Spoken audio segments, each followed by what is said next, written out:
up on Fulton today, details on the latest move to stop illegal drug activity in the English Avenue neighborhood.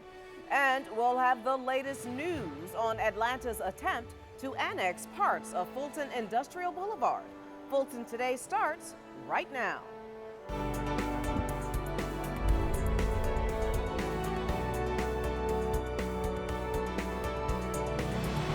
Welcome to Fulton Today, everybody. We begin with a story that county officials are following very closely. A Fulton County judge hears the case concerning the city of Atlanta's attempt to annex portions of Fulton Industrial Boulevard. Now, FGTV's Daryl Carver was at the hearing, and he joins us now with more on this story. Daryl?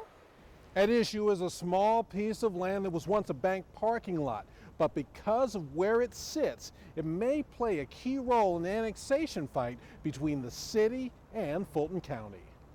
Whether or not they're entitled to annexation, is that what you're saying? Superior Court Chief Judge Gail Tucson listened as both City of Atlanta attorneys and attorneys representing Fulton County gave arguments on whether or not a local constitutional amendment adopted in 1979 is still relevant today. Because of that amendment, the Fulton Industrial District has had a constitutional protection preventing the district from being annexed into any city. The City of Atlanta wants that legal determination to change, which would allow for future annexations. So our concern is if this is allowed, then that opens up the floodgates for them to come and annex the rest of Fulton Industrial.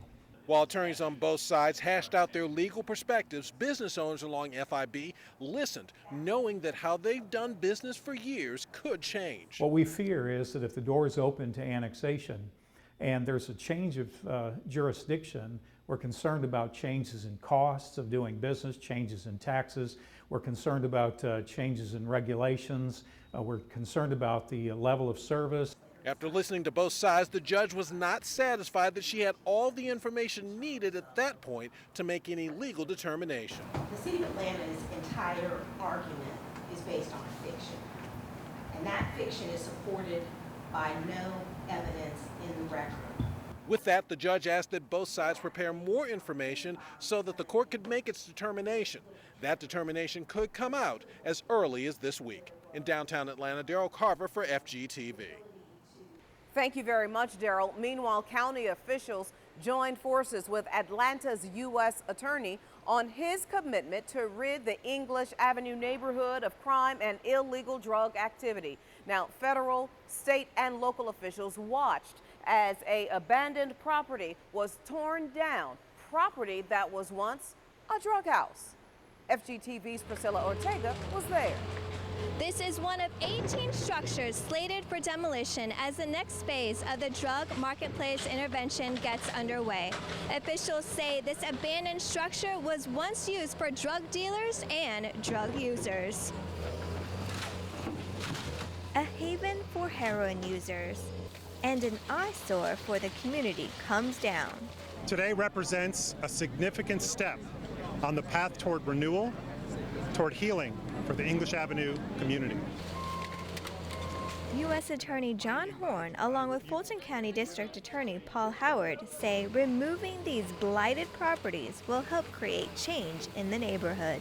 We're hoping that we can deliver a message of public safety, and we hope that after the day, this community will not be the same again. The Georgia National Guard Counter-Drug Task Force cleared the structure as residents looked on. The removal of the drug market in English Avenue has enabled us to begin a change of the human problem in our community. As well, it has provided an opportunity for life changes to others. During the first phase of the DMI, federal, state, and local officials offered 19 suspected drug offenders to enroll in a rehabilitation program instead of facing jail time. This is the same location where residents recently celebrated National Night Out with public safety officials. So this demolition is just another step in the right direction as they tackle public safety issues in the English Avenue community. Reporting for FGTV, I'm Priscilla Ortega. Thank you very much, Priscilla. Now, speaking of promises about properties, Big changes are in store at the site of the old Mosley Motel on Fulton Industrial Boulevard. It was once the place to stay on the thriving boulevard. However, over the years, the motel has been cited with several code violations and a number of fines and liens. County Code Enforcement Court Manager Wayne Wright says the motel now has a new owner. Through a partnership with our Department of Economic Development, they were able to go out, find a new investor who eventually bought the property. Fulton County's code enforcement, health, and public safety teams have held a number of sweeps at that motel. However, officers are hopeful that new ownership will keep them from having the same old problems at the property. And the owner and his partners are working with planning and community services to make sure that the proper zoning is in place so that we'll have a viable development take place at that location in the future. Once the largest industrial and business complex in the Atlanta region, the corridor is making a comeback. Growing industrial businesses and its proximity to Hartsfield-Jackson Airport gives code enforcement hope. A follow-up to a story we told you about recently. Now, Fulton leaders continue to search for long-term solutions to help best serve their homeless population. Since the chairman's visit to the Peachtree and Pine Shelter in downtown Atlanta, he's been working with county staff to identify a comprehensive plan to deal with homelessness in the county. Anita Beatty, executive director of the shelter, says more services are welcomed. We just want some respect for what we do here and what we're doing for the city of Atlanta in order that homeless people be inside rather than outside and be getting IDs, TB screens, all kinds of support services here. The executive director of the shelter says they are in compliance with state CDC and county health department to prevent TB at this shelter. The chairman says he has identified Jefferson Place as a temporary option. Well, the tour of county facilities takes the county manager on a field trip of the parks. Burdette and Cliftondale Parks were part of Dick Anderson's county manager's weekly outing. Parks and Recreation Director Tony Phillips gave him a tour of facilities, both inside and out. Some of the facilities provide after-school programs, tutoring, and other community-oriented activities. In fact, the county manager and Tony engaged in fun as a part of this tour. I think we're warmed up. Anderson says he's impressed with the recreational and education programs at the facilities. You know, I think the thing that I feel when I go out to each one of our departments, and it's definitely true in Tony's case and everybody that I meet, is that we're here to serve citizens. And I guess that's the known, you expect that.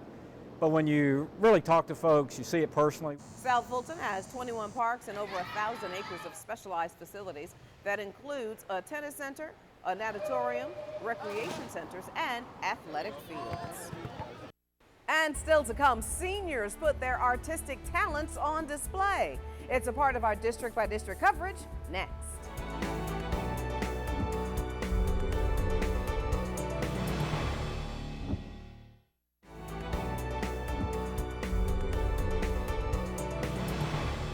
The Fulton chairman encourages the public to know its rights, and from art class to art sale, seniors show off their masterpieces.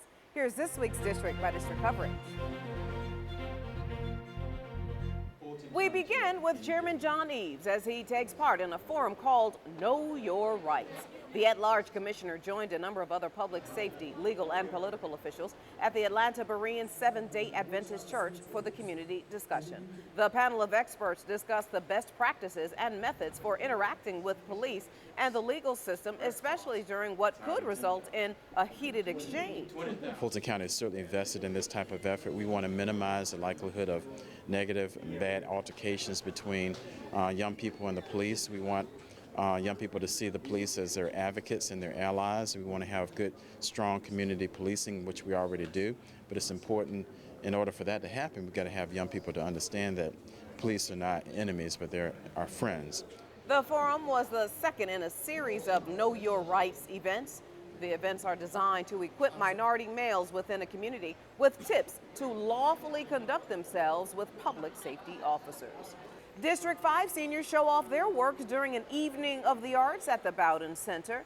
Members of the facility who participate in the arts classes showcase the work they've created in those sessions. Some of the art was even available for purchase. I'm in the art class and I like art and I do abstract, and whatever I do, I never know what it is until I finish. And I like colors, and that would make my picture beautiful. I love the class. I wish it lasted a little bit longer. It starts at 1:30 and ends at 4. Well, really 3:30, but sometimes we try to stay over until the people come in and say, okay, it's time to leave, and we'll say, oh, do we have to? But we love it so much. The Evening of the Arts is just one of many events held at the Bowden Center. To learn more about getting involved in the senior programs, visit the county's website or call the Star Line.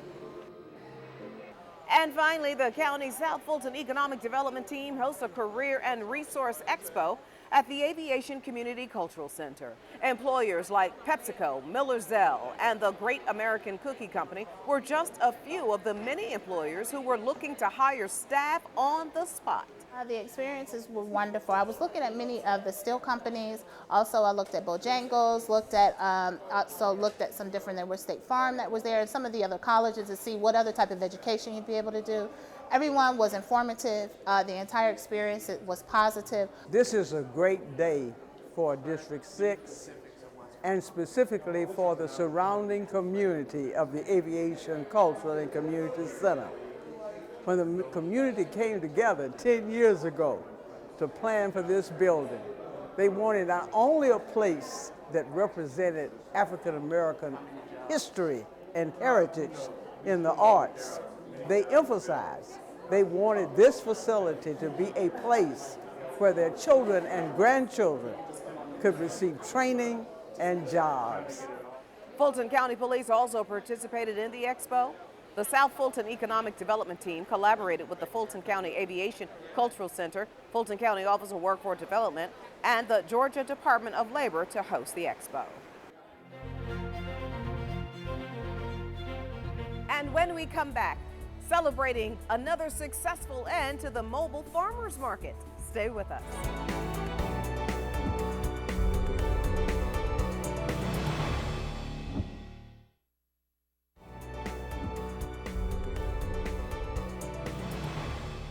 Well, as one ages, the dangers of drinking alcohol increases. That was the lesson that some Fulton seniors learned. The group at the Harriet G. Darnell Multipurpose Facility heard how healthy seniors shouldn't have more than one alcoholic drink a day. Fulton's health clinicians say people get more sensitive to alcohol because their metabolism changes as they get older. If medicated or depressed, seniors should talk to their doctor before even having any alcohol. A lot of times seniors may use alcohol or other substance to self-medicate, and that leads to problems that can cause an addiction and can interact with chronic health issues. Clinicians explain that seniors who drink are also more likely to have falls or other accidents, which can lead to broken bones and other health issues. A Fulton County program that gives tons of free food to Fulton County families comes to another successful end. FGTV's Lynn Vaughn has the story of this year's Mobile Farmers Market. Fresh produce, nutritious recipes, and health tips. This year's Fulton Fresh Mobile Farmers Market taught more people how to live better. It's a great program, and it taught me, like I said, to eat healthier and to be creative in preparing dishes, your fruits and vegetables for less money. Hundreds came for this season's closing celebration at Berean Seventh-day Adventist Church. The program, which started in 2011, delivers fresh produce and offers nutrition education classes to those who live in food deserts. I learned how to lose weight, I got my blood pressure down, and then I started eating right.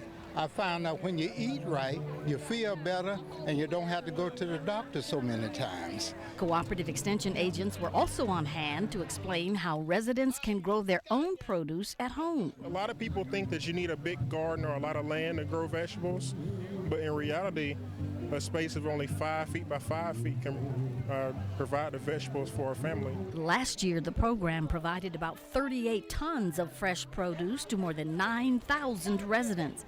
This year's numbers are still being calculated. For more information about healthy recipes and better nutrition, call Cooperative Extension at 404-332-2400. Reporting for FGTV, I'm Lynn Vaughn. Thank you, Lynn. Now, just because summer is just about over, it doesn't mean you should forget about your garden. Cooperative Extension agents say there are many fruits and vegetables you can harvest in the fall. For instance, if you have planted tomatoes, peaches, and green peppers, they will continue to grow plentiful in autumn. There are many things that people can grow and plant in their garden in the fall. You can plant anything that's greeny leafy, like collard greens, which we love in the South. We can also plant spinach, kale, any type of root vegetable of that sort.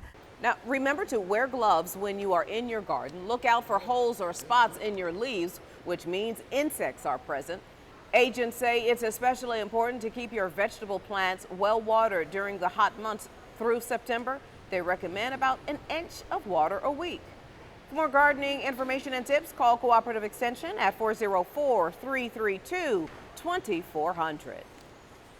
And still to come, teens explore technology. We'll explain.